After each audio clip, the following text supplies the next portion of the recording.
This is the final completion of the complete TDI delete 2013 CKRA series engine 2.0 turbo diesel VW. So we have the Rawtech pipe in, and yes, this was the absolute easiest part of this project to put this in. So we'll start with here. This is the factory mount. You have to stick some bolts through there and nuts, kind of adjust it, and then you have a left and right adjustment tube. You need it there, and that's like the header type gasket there, that and flange fitting that hooks up to the down pipe. And so here's one of the things that I did for that turbo hole that went to the EGR. I utilized the factory piece sitting right there, and I put a plate on the end of it, because this thing kit came with a plate, and it came for the EGR, which I removed. And basically I took a hose clamp and I hose clamped that thing up to where it's never going to move, so it stays in there. Like I said, if you want to clean your stuff up, that would be a better way to get rid of it, but that's not going anywhere. It's not going to work, and it's something you will literally never see. It's buried under there, so it's not really a rig, sort of, to say. I think it's actually better than the some of the grommets that come popping out of those upper pieces in the bottom of that turbo. So that's what I did there, and then all the wires are tucked away. And this is the kit that bolts onto the factory exhaust. So you can see the difference in size. It's a 3-inch, and it goes down to 2 1/2, 2 1/4, whatever this is. That's the factory muffler, what we retained. Factory tailpipe, and so that's what we retained on the car there. So I'll drop it down and let you see the top, but that's from the bottom, so it's all put back together. And so that whole area where that EGR and all that stuff was, and the DPF's all so much cleaner, so much nicer, just amazingly different. There's a new Koni struts we put in there, the active ones, put new sway bar end links on it too. New headlights in this project. They're nice. Those are TYCs, the good ones, the Kappa certified ones. They're a lot more money than the $99 eBay ones, but they're not as much as factory, and I swear they're better quality. Let's see, what else can I show you? One last look at everything that came off. Let's walk out here just to see that, in case you didn't watch all the other videos.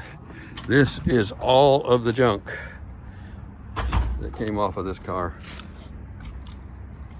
Everything from the EGR to the catalytic converter and the back regen part, and this is the DPF that's right off of the turbo that plugs up your engine bay. That's the pipe that goes from this to that, or to that front of that, and all the. And there's one other part that's still on the car that we could take off, but I've just unplugged it and hid the feed tube away. Is the DEF system, the tank, and I may remove that later.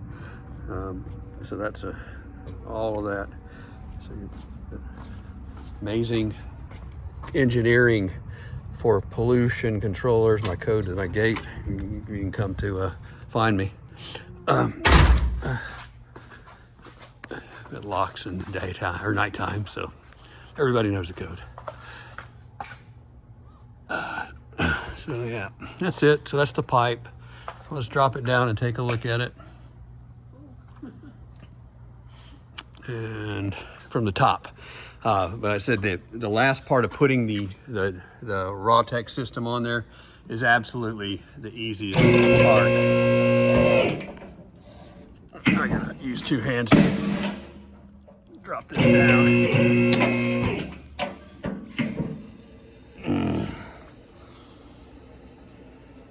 So bear with me while I lower the car down.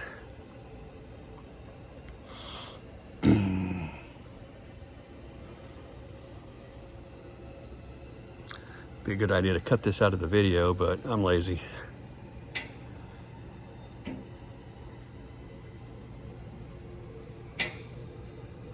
Spend more time working and making videos. Okay, so that's down enough, and So here is the Rawtech pipe where it hooks up to the factory turbo.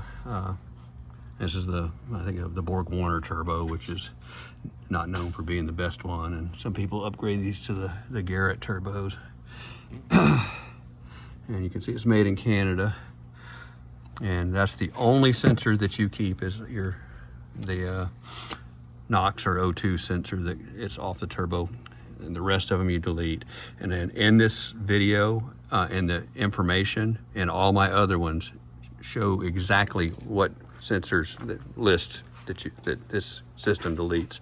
And I left these two here. These are just some of the plugs of the sensors that are no longer there. We're going to tie those up, hide them out of the way later. And I have the engine cover off. It's got a real nice engine cover. I run it on there. And like I said, there we go. So now, here we go. You guys get to witness the first startup of this thing. Let's go in here. And the big thing is I'm gonna make sure there's no engine codes that come on. And remember, this is utilizing the stock exhaust. Okay, coming on. Cranks right up. Okay. No lights on yet. Oh, you can hear the turbo now out of the exhaust. You hear it. It's still quiet. I mean, it's very. There's the factory sound. You can hear the turbo whistling a little bit. You can definitely smell it's a diesel now. It doesn't have that weirdo smell that they have. It has the proper diesel smell. So it's running. Let me go in here and make sure there's no leaks around my banjo fitting. I tightened that up pretty good. Nothing leaking there, nothing there. I can't reach down there. I'll check that one later, but I know I tightened them all good. This is really, I mean, this whole setup with the tuning and this Rawtech pipe, this is some quality stuff. I mean, I'm not getting any commission for this, that's for sure, but I bought a lot of aftermarket crap and so many things go wrong. This, other than the work on the Volkswagen itself, which is CKRA and these cars with the rear EGR are some definitely hard cars to work on. So this is easy. Now, here's the other thing you can do. Now remember when this Malone tunezilla program is inactive, it cuts this off. This is the high pressure EGR. Comes from there, comes from there. What I'm gonna do, just to keep it, I'm not gonna get rid of that. I mean, a lot of people put the race pipe in there and then you can have a runaway and all that stuff, but you know, I'm not trying to make 350 horsepower with this thing or anything like that. But I'm gonna put a block off plate in this sandwich plate. I'm gonna get one and sandwich it and just keep it all looking stock, just in case that ever decides it wants to blow the valve through there. But it's not gonna do it, I don't think. You know, so that is turned off with the tune. So that's another emissions piece, the high pressure, which is simple. This thing opens up, lets exhaust back in the engine, it's shut off, but put a plate in there, and then even if it messes up, it can never mess up again. Or get you the race pipe if you're all about the race. I'm getting a little bit more power out of it, but you know, I think the stage 2 tune is supposed to give it like, I don't remember, 80 foot-pounds of torque more, which is a whole lot in these things. And like I said, I drove it before that, and with the emissions still on it. I'm curious to drive it now. That's a good sound. Quality.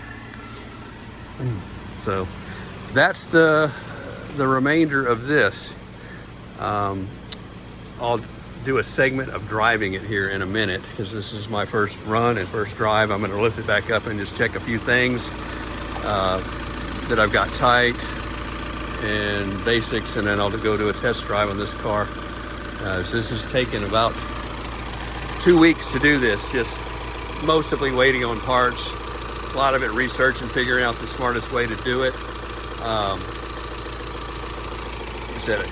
All this started with just a bad EGR that was leaking coolant.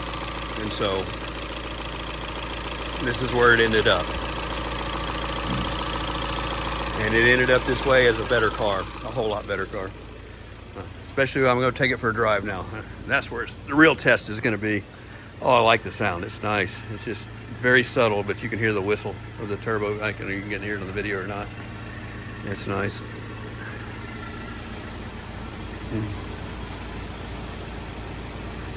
Look for the driving segment here in a second.